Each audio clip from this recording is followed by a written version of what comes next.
नमस्कार, बहुत बहुत स्वागत है आपका। मैं सुमित अवस्थी हूं और इस वक्त हम एनआईटी घाट पर पटना में मौजूद हैं। मां गंगा के किनारे। गंगा इस वक्त पूरे लबालब है, ज़बरदस्त बारिश इस बार हुई है और आज हम ये शो को रिकॉर्ड कर रहे हैं एनडीटीवी इंडिया के लिए। मेरे साथ कुछ एनआईटी घाट पर, जैसे कि नाम ही एनआईटी घाट है, तो एनआईटी के छात्र मौजूद हैं और हर उम्र के छात्र यहाँ हैं। हर शिक्षा, हम कह सकते हैं कि क्लास की कह लीजिए, कौन सा ईयर के, अलग अलग ईयर के, पीएचडी के, फर्स्ट ईयर के, सेकंड ईयर के, सबसे हम बात करेंगे। और एक छोटा सा बच्चा भी यहाँ पर मौजूद है। इन सब के साथ बातचीत कर रहे हैं क्योंकि इस चुनावों में एक बड़ी दिलचस्प बात है कि ये जेन जी वर्सेस मिलेनियल का चुनाव कहा जा रहा है। एक नया टर्म निकल कर आया है ये इस बार की, मिलेनियल वर्सेस जेन जी। मिलेनियल मतलब अगर मैं नेताओं के नाम पे रखूँ तो प्रशांत किशोर, चिराग पासवान, तेजस्वी यादव, और उनके सामने अब जेन जी भी आ गई हैं। जैसे कि मैथिली का नाम चल रहा है कि वो चुनाव लड़ने वाली हैं। ये तो मैं उन लोगों के नाम ले रहा हूँ कि जो चुनाव लड़ने के लिए हैं, पर जो चुनाव जीतेगा वो ये लोग डिसाइड करेंगे कि ये किसको वोट करने वाले हैं। और ये असली रिप्रेजेंटेटिव हैं, इन्हीं को खुश करना पड़ेगा, तभी कोई भी सत्ता में आ सकता है। बातचीत करूँ, छात्रों के पास जाऊँ, स्टूडेंट से पूछूँ, युवाओं से पूछूँ। मेरे साथ बिहार के राज ध्रुवराज हैं ध्रुवराज गिटार हाथ में लेके रखा हुआ है। परफेक्ट सेटिंग दिख रही है, गंगा का किनारा है, छात्र लोग हैं, दोस्त लोग साथ में हैं। क्या बजाओगे? सर एक गाना है अपना दिल तो आवारा। अरे वाह, हाँ ये तो हमारे ज़माने का गाना है। मतलब मुझे देख के याद आ गया। हाँ सर, ऐसा ही कुछ कह सकते हैं। हाँ। बजाइए। ठीक है।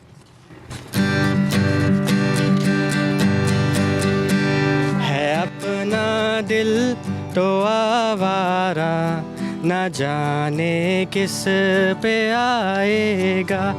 है अपना दिल तो आवारा, न जाने किस पे आएगा। हसीनों ने बुलाया, गले से भी लगाया, बहुत समझाया फिर भी न समझा। हसीनों ने बुलाया, गले से भी लगाया, बहुत समझाया फिर भी न समझा। बहुत भोला है बेचारा, न जाने किस पे आएगा। क्या बात है ध्रुवराज, जोरदार तालियां भाई, माहौल बना दिया आपने। और आपका दिल तो आवारा है। ये तमाम आवारा दिलों के पास चलते हैं और उनके दिमाग में क्या चल रहा है, दिल में नहीं, दिमाग में क्या चल रहा है, क्योंकि हम चुनावी मौसम में हैं। एक महिला रिप्रेजेंटेटिव हैं, लेडीज़ फर्स्ट कहा गया है। मैं आप ही से शुरू करना चाहता हूं, युवाओं के बारे में और युवाओं की समस्याओं के बारे में आप क्या कहना चाहती हैं, जिस पे इस वक्त के चुनावी जो लोग चुनाव लड़ने वाले हैं उनको फोकस करना चाहिए? बहुत बहुत धन्यवाद एनडीटीवी को मेरे तरफ से। और मेरा युवाओं के लिए सबसे पहले रोज़गार बहुत ज़्यादा ज़रूरी है, जो कि अभी नहीं। और पटना यूनिवर्सिटी में क्या बोलते हैं वो, प्लेसमेंट नहीं मिलता है। इसके लिए भी होना चाहिए, यूनिवर्सिटी में प्लेसमेंट ज़रूर होना चाहिए हर फील्ड में। मतलब नौकरियों के लिए कंपनियां नहीं आती? हाँ, नहीं आती हैं। क्यों नहीं आती, आपको क्या दिक्कत है?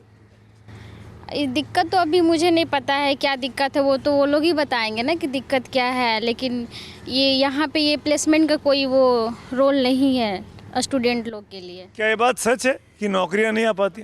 जी, मैं विवेक, एनआईटी पटना से पीएचडी छात्र।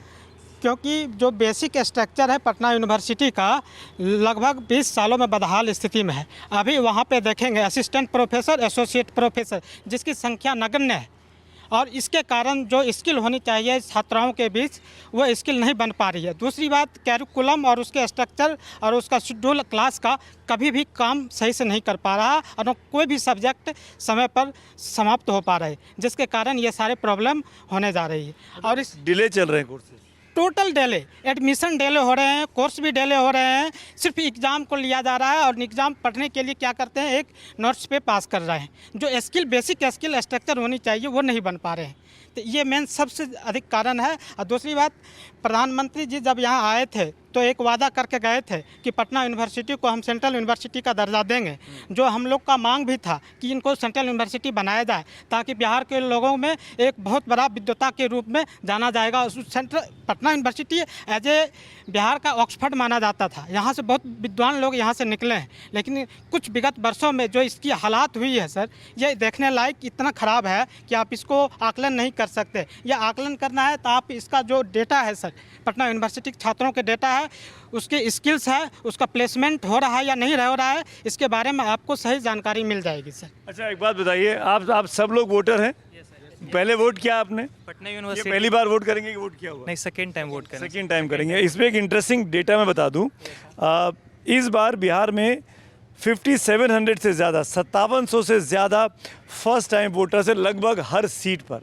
मतलब 243 जो सीटें हैं उनमें हर सीट पर 5700 डेटा वोटर ऐसा है जो फर्स्ट टाइम वोट करने वाला है। आप तो खैर सेकेंड टाइम वाले हैं। Yes sir. इसीलिए चुनाव मैं कह रहा हूँ कि ये मिलेनियल्स वर्सेस जेनजी का चुनाव है और इसीलिए चुनाव पर युवाओं का सबसे अधिक फोकस होना चाहिए। अब आप बताइए सर, अभी जैसे भैया बता रहे थे कि पटना यूनिवर्सिटी का बदहाली का जो सिस्टम है, सर हम पटना लॉ कॉलेज से हैं, जो पूरा कोर्स ही डिज़ाइन किया गया है स्किल डेवलपमेंट पे। स्किल डेवलपमेंट के साथ साथ प्लेसमेंट सेल होना चाहिए।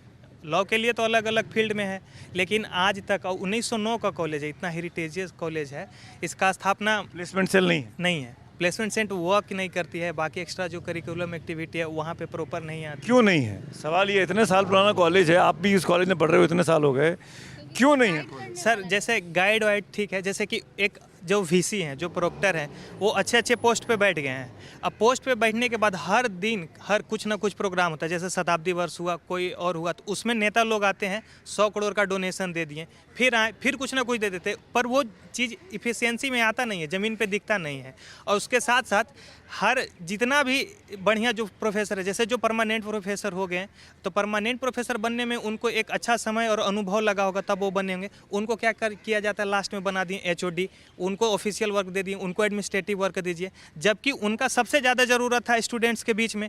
वो जब डिक्लाइन कर जाती है तो फिर एक खास तबका जो है ना, वो एजुकेट नहीं हो पाता। न्यू जो एसोसिएट प्रोफेसर चाहे असिस्टेंट प्रोफेसर वो आते हैं, बहुत ज़्यादा अनुभव नहीं रहता है, पर जब प्रोफेसर से पढ़ने का मतलब हुआ कि उनका अनुभव के साथ साथ हम किताब को जोड़ के देखें, तो वो सबसे ज़्यादा दिक्कत लगती है। यही वजह है, मुझे बताइए, कि पटना से, बिहार से छात्रों के आंदोलनों की बहुत खबरें आती हैं। हम दिल्ली में, और हम लोग दिखाते भी हैं, शायद आप लोग देखा भी हो। यही चीज़ है कि क्यों होते हैं ये आंदोलन? बिहार में छात्र छात्र के लिए सिर्फ एक नॉर्मल फैमिली, जो मिडिल फैमिली होता है, उसके लिए नौकरी बहुत बड़ा क्रेज है बिहार यूपी खास करके। और अभी देखिएगा तो नौकरी के लिए पहला चरण आपको वैकेंसी निकलवाने के लिए आपको सरकार से लड़ना पड़ेगा। अभी कुछ दिन पहले दरोगा की बहाली नहीं आई थी, लेकिन उसके लिए छात्र सड़क पर उतरे, तब जाकर सरकार उस बहाली को फिर से दी है। और अभी जो स्टेट TRE-4 के लिए जो था, अभी TRE-4 में लाखों छात्र 4 तारीख को आंदोलन थे, लेकिन उससे पहले ही CRPF का फोर्स हर क्षेत्र में उतार दिया गया और आंदोलन को चाप दिया गया। सरकार खाली युवाओं को ठगने का काम करती है। चुनावी माहौल आता है तो एक बात, क्या नाम है आपका? नवीन प्रकाश मेरा नाम है। नवीन बाबू, ये बताइए, क्या आपको लगता है कि सरकार अगर बदल गई तो परिस्थितियां बदलेंगी? परिस्थितियां बदली है, ये दिखा गया है। 17 माह में जो कल तक नीतीश कुमार कहते थे कि नौकरी कहां से लाएंगे, 10 लाख नौकरी कहां से देंगे, आज वही सरकार गिना रही है कि नहीं हमने 10 लाख नौकरी दिया। उन्होंने क्या कहा था कि हम 19 लाख नौकरी देंगे, उनका मैनिफेस्टो में क्या था, 19 लाख नौकरी को देंगे। कभी उन्होंने कहा कि मैंने 19 लाख नौकरी दूंगा? नहीं। तेजस्वी यादव का जो बात और कर्तव्य था उसी प्रकार है कि हमने 10 लाख नौकरियां दी है, और वो 17 मंथ नहीं मिलता तो ये 5 लाख नौकरी नहीं मिल पाती, 5 लाख से ज़्यादा नौकरी नहीं। मैं आपसे पूछना चाहूँगा, क्यों बिहार में इतने ज़्यादा कोचिंग सेंटर्स दिखाई देते हैं? क्यों इस NIT घाट के आसपास इतने सारा प्राइवेट इंस्टीट्यूट्स हैं जो कोचिंग लेके पढ़ा रहे हैं, जबकि इतने अच्छे अच्छे कॉलेजेस आपके शहर में हैं? इसकी क्या ज़रूरत है? रीज़न है ना, बिहार का जो सबसे ज़्यादा अगर कहीं युवा है तो सबसे ज़्यादा बिहार में है। तो बिहार का युवा पढ़ने के लिए कोचिंग चाहिए, तो कोचिंग इंस्टीट्यूट खुल रहा है। दूसरी बात, क्रेज सबसे ज़्यादा गवर्नमेंट का है। कॉलेज स्कूल में पढ़ाई नहीं होती है? बिल्कुल नहीं होता, बिल्कुल नहीं होता। अभी आपका जो शो था वो 1:30 बजे था, तो मैं यहाँ 1:30 बजे पहुँचा, तो खाली समय में अभी मैं पटना यूनिवर्सिटी अंदर गया था कॉलेज में। लिटरली बता रहा हूँ कि क्लास अंदर चल रहा है और लाइट नहीं है, और लाइट कटा हुआ पूरा अंधेरा है। तो सोचिए कि ये स्थिति है पटना का यूनिवर्सिटी में। तो और भी जो मगध यूनिवर्सिटी, मैं मगध यूनिवर्सिटी का स्टूडेंट हूँ, वहाँ पे कभी भी 3 साल में ग्रेजुएशन कंप्लीट नहीं होता। मैं PG का स्टूडेंट हूँ, मेरे को पता है कि 4 साल, 4.5 साल, कितने दिनों में पूरा हुआ ग्रेजुएशन? 4.5 साल में कंप्लीट हुआ, और अभी जाके मैं PG बगैर फेल हुए? हाँ, बगैर फेल हुए। सोचिए 4.5 साल का साइकिल चला। हाँ, तो अभी भी उसका जो पासिंग सर्टिफिकेट होता है वो भी हाथ नहीं लगा है, मतलब सिर्फ रिजल्ट आ गया है। तो बहुत सारा चेंज होने का ज़रूरत है। पहली बात कि शिक्षा की ओर लिटरली सरकार का कोई ध्यान नहीं है। पता नहीं कौन सा पकौड़ा बेचो तलो वाला सिस्टम चल रहा है, और आप अगर रोड पे उतरते हैं तो आप पे लाठी चार्ज ऐसे होता है जैसे फायरिंग होता है, मतलब 4-4 राउंड फायरिंग चलता है, उस टाइप से लाठी चला। डाक बंगला में हम लोग जब गए हुए थे दरोगा का मांग करने के लिए, तो हम लोग के ऊपर लाठी चलाया गया, और उसके बाद 2 दिन बाद वैकेंसी दे दिया गया। अभी भैया बोल रहे थे TRE का, सबसे पहले तो नोटिफिकेशन आता है कि 1,27,000 वैकेंसी आएगा TRE-4 का। कितना आया? 27,000। सीधा 1 लाख पूरा कम कर दिए। तो वो भी अभी कंप्लीट होगा या नहीं? भी नहीं आया। आप क्या अभी आप पूछ रहे थे कि बिहार में प्राइवेट इंस्टीट्यूट क्यों बढ़ रहे हैं। उसका हम मेन कारण देखते हैं कि इस सरकार ने रणनीति के तहत बेसिक शिक्षा जो प्राथमिक से लेकर मिडिल और उच्च शिक्षा तक होती है, रणनीति के तहत उसको बर्बाद कर दिया गया। ना टीचर है, ना इंफ्रास्ट्रक्चर है, और बाकी सिलेबस तो छोड़ ही दीजिए, कुछ है ही हम NIT के बगल में खड़े हैं, आप कह रहे हैं कि NIT जाके देख लीजिए ना क्या हाल है। लेकिन ये उच्च शिक्षा है, आप मिडिल में नीचे दीजिएगा ही नहीं तो NIT जाके क्या करेगा? बच्चा जा ही नहीं पाएगा, वहाँ पहुँच ही नहीं पाएगा। नहीं, NIT में तो सारा चीज़ सही चल रहा है, यहाँ पे प्लेसमेंट भी हो रहा है और दिन पर दिन NIT मतलब अच्छा NIRF रैंकिंग के साथ सुधार करते हुए बढ़ रहा है। और यहाँ पर कोई NIT तो सेंटर के अंडर NIT सेंटर का, लेकिन उसमें भी तो दिक्कत लालू यादव के टाइम से हुआ है ना। चरवाहा विश्वविद्यालय कौन खुलवाया था? एकदम उनका मकसद ये था मैं इनका कहना है कि लालू यादव के समय से लालू यादव NIT में आके भैंस बांध देते थे। ये तो किया हुआ लालू यादव का ही है। नहीं, बात तो लालू यादव के ही किया हुआ है ना। चरवाहा विद्यालय तो वही खोलना स्टार्ट कर दिया था। चरवाहा विद्यालय खोलने का मतलब ये नहीं था कि युवा बर्बाद हो जाएगा। उनका कहने का मतलब था मतलब था कि ग्रामीण जो बच्चा है जो दूर नहीं जा पाता है उनके लिए था। ऐसा नहीं था कि बेसिक मतलब शिक्षा बर्बाद करने के लिए नीतीश कुमार को जिम्मेदार था राजा राज, जैसे ये भाई बोले थे। लेकिन आवाज उठाते हैं, उसमें से कोई चरवाहा विद्यालय में पढ़ने वाला नहीं है। और हमने देखा चरवाहा विद्यालय नहीं, सुनिए 10th 12th मैं कोटा नहीं गया हूँ, मैं सरकारी से ही पढ़ा हूँ। और अभी तक मतलब ये सरकारी और इंस्टीट्यूशन चरवाहा विद्यालय में फर्क है सर। नहीं, सुनिए इसकी बात सुन लीजिए ना। मैं सिस्टम तो बर्बाद लालू यादव ही किए थे और उसके बाद वो फिर। लेकिन अब चलिए एक मिनट अगर अब सिस्टम ठीक हो गया है तो इतने प्रोटेस्ट, ये तो मानेंगे ना आप कि आपके साथी जो हैं वो पटना में हर दिन प्रोटेस्ट होता है। कभी एग्ज़ाम कराने को लेकर, कभी एग्ज़ाम की वैकेंसी क्रिएट हो जाए, जब एग्ज़ाम होता है तो पर्चा लीक हो जा रहा है। ये सब चीज़ें हम देख रहे हैं ना, ये तो आप गलत नहीं करेंगे। नहीं, लेकिन सरकार उस पर काम कर रही है। सरकार इतना वैकेंसी भी लाई, जैसे ये लोग सर हम भी NIT पटना का ही स्टूडेंट है। मतलब जैसे ये मेरा जूनियर है, जैसे इसने बोला कि चरवाहा विद्यालय लालू जी ने खोला, उसका बेसिक ये था, रूल था कि जो कभी स्कूल का मुंह नहीं देखा है उस तबके का लोग, जिसका बाप दादा खटिया पे नहीं बैठना, जिसका बाप दादा को खटिया पे नहीं बैठने दिया जाता था, गांव में क्रॉस उस वक्त की वो जरूरत थी, उसमें कोई इनकार नहीं कर रहा। वो उस वक्त जरूरत थी वो की। चरवाहा विद्यालय पर सुनिए आज की डेट में जब हम कंप्यूटर का ज़माना आ गया, सोशल मीडिया का ज़माना आ गया, हम जेन जी की बात कर रहे हैं। जेन जी दुनिया भर में सत्ताएं बदल दे रही है। नेपाल में जो हुआ, श्रीलंका में जो हुआ, हम सब ने देखा है ना, ये सब चीज़ें देख रहे हैं। ऐसी परिस्थिति में अब अगर आप चरवाहा एग्जाम्पल लेके बात करेंगे, 40 साल 35 साल पहले का, मैं अब बताइए ना। सर 20 साल से बिहार में नीतीश जी का गवर्नमेंट है, तो वो अब ठीक साल में ऐसा क्या किया जिसके वजह से मतलब इतना सारा कोचिंग मतलब ठीक हो गया? क्या चीज नहीं सर, 20 साल में इन्होंने और शिक्षा को बर्बाद करने का काम किया। स्टार्टिंग में इन्होंने टीचर के बहाली लाया तो ऐसे ही डिग्री लाओ, कितना टीचर तो ऐसा है सर जो मतलब ठिप्पा मार है, सिर्फ डिग्री कहीं से खरीद के लाया, फर्जी डिग्री हाथ से बना के वो अभी टीचर बना हुआ है। अब जाके पकड़ा रहा है वो 20 साल बाद, कितना इस्तीफा दे रहा है, समथिंग जो भी है। गलत बात है। BPSC के थ्रू सबका वेरीफाई किया जा रहा है।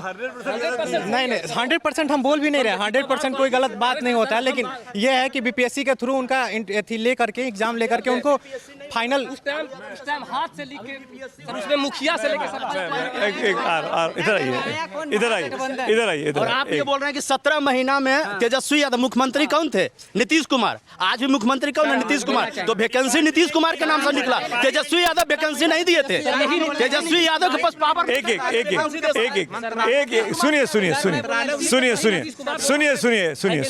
सुनिए, मैं ऐसे बात ही नहीं करूंगा। आप लोग आराम से खड़े हैं, गंगा के किनारे खड़े हैं, गर्म क्यों हो रहे हैं? मैं आप सबकी बात, अगर एक दूसरे के ऊपर बोलेंगे तो किसी की बात नहीं आ पाएगी। मैंने उस भाई को बुलाया आगे, आप पहले अपनी बात कहिए। ये जो कहेंगे इनकी बात से अगर कोई असहमत होगा तो हाथ उठाए, मैं उससे बात करूंगा। जैसे बोल रहे थे नवीन लीजिए कि 17 महीना में तेजस्वी जी वैकेंसी दिए हैं। जब वैकेंसी देना था तो लालू यादव कहीं दिए 1990 से 2005 तक वैकेंसी क्यों नहीं दिए? अगर वैकेंसी दिए हैं नीतीश कुमार का पूरा विकास दिख रहा है। आप देख लीजिए पटना घूम के 1 घंटा में, अगर आपको लगता डाउट है तो 1 घंटा पूरा पटना घूम लीजिए। तो क्या पूरा पटना को ही मान लिया जाए बिहार? क्या पूरा पटना को ही मान लिया जाए कि बिहार गया नहीं है? क्या जो गया जहाँ सुखाड़ आज तक वहाँ पानी नहीं जाता? मैं उस क्षेत्र से आता हूँ, मेरे गांव वाले लोग पूरा सिंचाई के लिए तरस जाते हैं। कैसा विकास है फिर? बगल में जाइए जमनिया गांव आरा में जो डूब गया, एक बाढ़ से तराही था, एक बाढ़ पानी नहीं पहुंच पा रहा। कौन सा आज तक नीतीश कुमार वहाँ पहुंचे? नहीं पहुंचे। अच्छा, मैं छात्रों के मुद्दे पे बात कर रहा था। छात्र वाले मुद्दे पे मैं छात्र वाले मुद्दे पे बात कर रहा था, आपने डाइवर्ट करा दिया पूरे डिबेट को।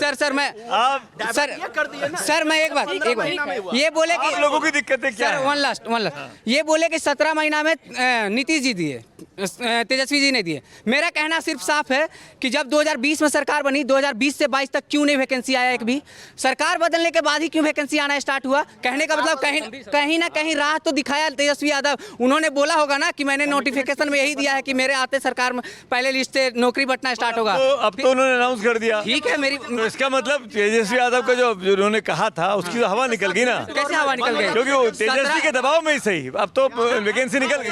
तेजस्वी के दबाव में सही, उनके रहते हुए 3 लाख प्रक्रियाधीन भी करवाए उन्होंने। ऐसा थोड़ी है कि उन्होंने अपने वादा से पीछे मुकर गए। तो हम लोग जो क्रेडिट सर, जैसे तेजस्वी यादव को ही देने वाले हैं। सबसे बड़ा चीज है सर, हम लोग टेक्निकल क्षेत्र से आ रहे हैं, IIT पटना से हैं। यहाँ सबसे ज्यादा बर्बाद कोई नीतीश कुमार ने किसी फील्ड से किया? नीतीश कुमार खुद NIT पटना का ही स्टूडेंट रहे हैं, खुद एलुमनाई है NIT पटना का। कि अगर किसी क्षेत्र को नीतीश कुमार ने सबसे ज्यादा बर्बाद किया तो इंजीनियरिंग क्षेत्र को उन्होंने करा। ये गलत हम इंजीनियरिंग सर बर्बाद कैसे किया? हर डिस्ट्रिक्ट में, बिहार के हर डिस्ट्रिक्ट में एक इंजीनियरिंग कॉलेज है, बोल रहे हैं बर्बाद। इंजीनियरिंग कॉलेज खोलने के बाद हर गरीब घर हुआ वैकेंसी क्या है? अरे भाई अरे हम एक्सेप्ट कर रहे हैं सर, एक्सेप्ट कर रहे हैं कि नीतीश कुमार ने 38 गवर्नमेंट इंजीनियरिंग कॉलेज खोला है। नीतीश कुमार ने 38 इंजीनियरिंग कॉलेज खोला है बिहार में, बट सिर्फ कॉलेज खोलने से थोड़ी होगा। वैकेंसी आपके पास कहाँ है? उसके बाद IT सबसे रुकिए, एक बात बताइए, मैं आता हूँ आपके पास। आप में से कितने लोग हैं जो कैंपस इंटरव्यू के लिए तैयार हैं? मतलब फाइनल ईयर में आ चुके हैं अपने कोर्स के, जिनके पास आपको लगता है कि बड़ी बड़ी कंपनियां आनी चाहिए? ऐसा कोई है आपके आता है ना? कैंपस इंटरव्यू हो रहे हैं ना, नौकरियों के लिए आते हैं ना यहाँ पे नौकरी, उसमें तो हाँ कुछ बोलना चाहते हैं? जैसे आपने सवाल किए थे कि यहाँ पे सरकारी संस्थानों के लिए इतने कोचिंग इंस्टीट्यूशन क्यों है, तो मैं सर आपसे यही जानना चाह रहा हूँ, सरकार से भी मैं ये पूछना चाहता हूँ, आखिर यहाँ के लोगों, यहाँ छात्राओं क्यों इस पे डिपेंड करना पड़ता है कि सरकारी ही नौकरी चाहिए? यहाँ पे आपने इंफ्रास्ट्रक्चर नहीं डेवलप किया, ना इंडस्ट्रियलाइज किया, ना IT। किसकी कमी है? किसकी कमी है? ये सरकार, प्रेजेंट सरकार की 20 साल में IT। अगर क्योंकि मैं इसलिए बोल रहा हूँ, बिहार बड़ा दिलचस्प चुनाव है हम लोगों के लिए। हम जो दिल्ली से बैठ के देखते हैं कि इस नीतीश कुमार के साथ तो तेजस्वी भी आए थे, एक नहीं 2 बार आए थे, तो क्या उस 1.5 साल में, 2 साल में चीजें बदली थी? हाँ, उसका प्रेशर था। एक मिनट, हाँ, 17 महीना का सर, 17 महीना के पॉलिसी में एक प्रेशर बना जिसके कारण नौकरी आई। दूसरी बात, ये भी तो सच्चाई है, ये भी तो सच्चाई है कि लालू यादव का जब वक्त था 2005 से पहले वाला, तब क्या बिहार में विकास हो रहा था? जो ये जंगल राज की बात कही जाती है, भ्रष्टाचार की बात की जाती है।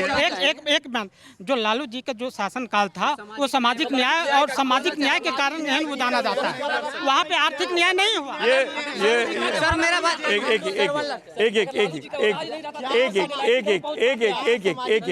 भाई साहब ने नहीं बोला कि लालू यादव की बात चली, शासन की बात चली। उस टाइम 6 यूनिवर्सिटी खोला गया था बिहार में। लालू यादव को कहा जाता उस टाइम कि नहीं कुछ हुआ, एजुकेशन पे काम नहीं किया। हर साल उस साल BPSC आती थी। मेन चीज बोली जाती है भ्रष्टाचार, मेन चीज बोली कानून व्यवस्था, चारा घोटाला, उनको सजा याफ्ता है, ये सब चीजें बोली जाती हैं। चारा घोटाला की बात है तो उस टाइम जगन्नाथ मिश्रा ने किया था। चारा घोटाला उजागर करने वाले हैं लालू यादव किए हुए। एक सेकंड में बोल रहा हूँ, उन्होंने इस चीज़ को जब सत्ता में आए तो उस चीज़ को उन्होंने उजागर किया। और वो जो स्कूटर वाली बात होती है कि नंबर डाला गया, वो भी उन्हीं के टाइम का था। इन्होंने आया सरकार में निकाला। कमिंग बैक टू छात्रों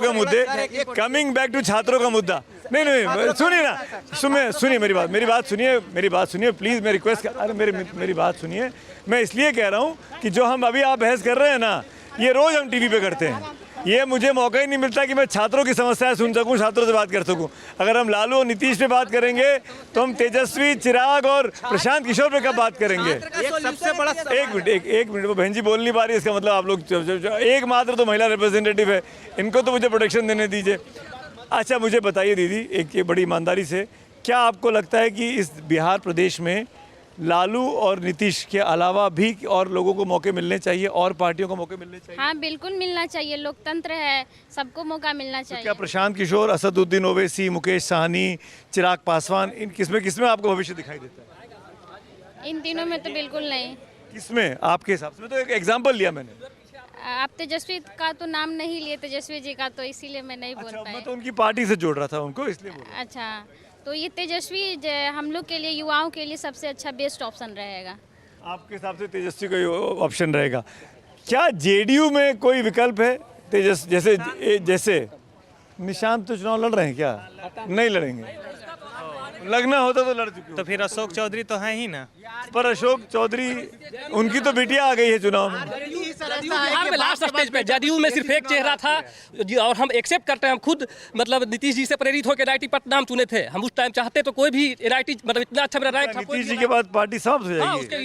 ये लास्ट चुनाव है उनका। नहीं, ऐसा कोई ना कोई तो होगा। नहीं, उसका आधा भाजपा में, जो भी भाजपा शायद जो उनका पार्टी का जो लोग हैं, आधा भाजपा के साथ, आधा जदयू के साथ, या मतलब आरजेडी के साथ, या फिर जो अभी तो ये कहना दिल्ली में बैठ के हम लोग विश्लेषण करते हैं और कहते हैं कि ये चुनाव जो है, ये तेजस्वी, चिराग, प्रशांत किशोर, ये इनका चुनाव है। ये जो मिलेनियल्स हैं, ये इनका चुनाव है। नहीं सर, कौन फ्रॉड है? ये सब आपने बड़ा खतरनाक शब्द बोल दिया बीच में, ये फ्रॉड है। मैं 3 नाम लिए, तीनों को आपने फ्रॉड कह दिया।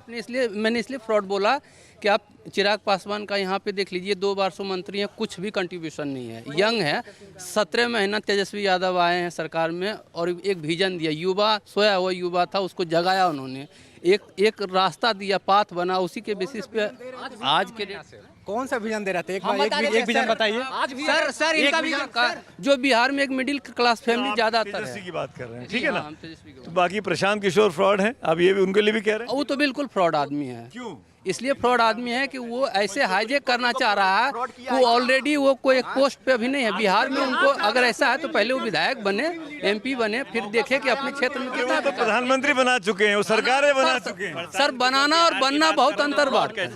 बनाना और बनना बहुत बड़ी बात। और ओवैसी साहब, असदुद्दीन ओवैसी कैसे हैं? उनकी बात नहीं कर रहे हैं। वो एक बस खाली आके बीजेपी का बी टीम के काम करने वाला लोग है। बस तो राजनीतिक बातें कर रहे हैं, आप पार्टी के प्रवक्ता की तरह बात कर रहे हैं मित्र। सर बीजेपी का बी टीम रहती तो अशोक चौधरी, सम्राट चौधरी को क्यों वो एक्सपोज करते? प्रशांत कोसरी करेगा तो सर पहली बात, अगर वो नहीं करेगा तो हम लोग पूरा बिलीव कर लेंगे कि फिर से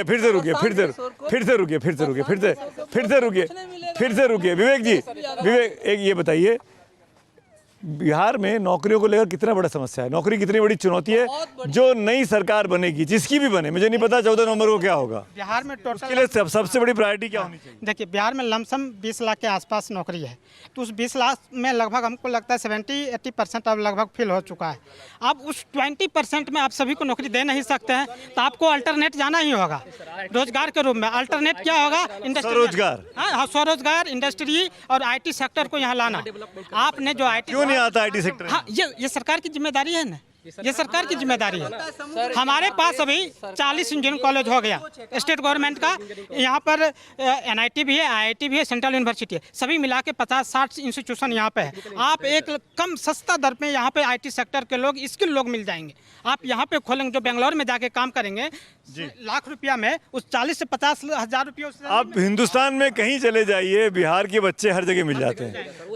केरल से लेके, तमिलनाडु से लेके जम्मू कश्मीर तक मिल जाएंगे, हर कैटेगरी मिल जाएंगे, पढ़ते मिल जाएंगे, काम करते मिल जाएंगे, दिखाते मिल जाएंगे। बिहार, हाँ, ये भी कड़वी सच्चाई। ये गलत कह रहे हैं ना। ये ज्यादातर लोग जो है वो मेहनत लोग और जो जिस सिस्टम से यहाँ पे एग्ज़ाम लिया जा रहा है, उस सिस्टम से तो कहीं पूरा इंडिया में नहीं लिया जा रहा है। अभी जैसे एज ए इंजीनियर हम बोल रहे हैं कि अब जैसे 25% का दिया गया वेटेज, तो वो बैकडोर से एंट्री करवा रहे हैं ना। आप नीतीश रहे, कोई रहे, उससे मतलब नहीं है ना, जिस जैसे कि बीपीएससी जो आयोग एग्जाम लेती है, कॉन्ट्रेक्चुअल की बात हाँ तो हाँ तो वो गलत है सर। तो ये तो सफ़र कोई भी कर रहा है ना। आप अच्छा मान लीजिए नए सरकार बनी, नई नया मुख्यमंत्री बन गया, मान लीजिए तो क्या बदल पाएगा इस सिस्टम को? नहीं तो लेकिन कोई भी बने तो ये तो देखे ना कि ये लूप होल जो है आपका, तो मतलब क्या, नीतीश कुमार खुद सरकार नहीं चला रहे हैं, कोई और चला रहे हैं। इंटरेस्टिंग चीज़ है, मैं चाहता हूँ उसको समझना बहुत ज़रूरी है। कहाँ के वो मित्र समझा रहे थे मुझे। अरे इधर आओ आप इधर आओ ना। ये एक मिनट, संविदा वाली जो प्रॉब्लम है, कॉन्ट्रेक्चुअल वाली, वो क्या दिक्कत है, एक बार सबको समझा दीजिए। देखिए सर, एक्चुअली सरकार भी बनती है संविधान से, और हमारे नौकरी के और जॉब के लिए भी रूल्स कुछ होते हैं। तो जैसे स्टेट इंजीनियरिंग सर्विसेज होती हैं, उसी तर्ज पे होती है Indian engineering service, Indian administrative service. तो उस पोस्ट पे कोई भी यूपीएससी अपने जॉब में अधिकारी की पोस्ट पे कोई कॉन्ट्रेक्चुअल नहीं देती है। अब मान लीजिए कोई आईओसीएल में कॉन्ट्रैक्ट पे है 2 साल, अब वो बोले क्या मैं सिविल सर्विस का एग्ज़ाम दे रहा हूँ यूपीएससी और 2 साल का एक्सपीरियंस है, मुझे आईएएस बना दो। तो इंजीनियरिंग सर्विस बिहार में क्या हुआ है, बिहार में एक नया रिजर्वेशन, नया काला कानून है कॉन्ट्रेक्चुअल। कब से बना ये बना 2020 में, और बहुत इंटरेस्टिंग कहानी है। 2020 का वैकेंसी आया, एग्जाम होने वाला, और प्रत्यय अमृत श्री सचिव जो भी कैबिनेट चीफ सेक्रेटरी हैं, उन्हीं के कलम से साइन हुआ था। तो नया रूल बना एग्जाम रोक के कि यह रूल लगेगा 2019 के वैकेंसी से।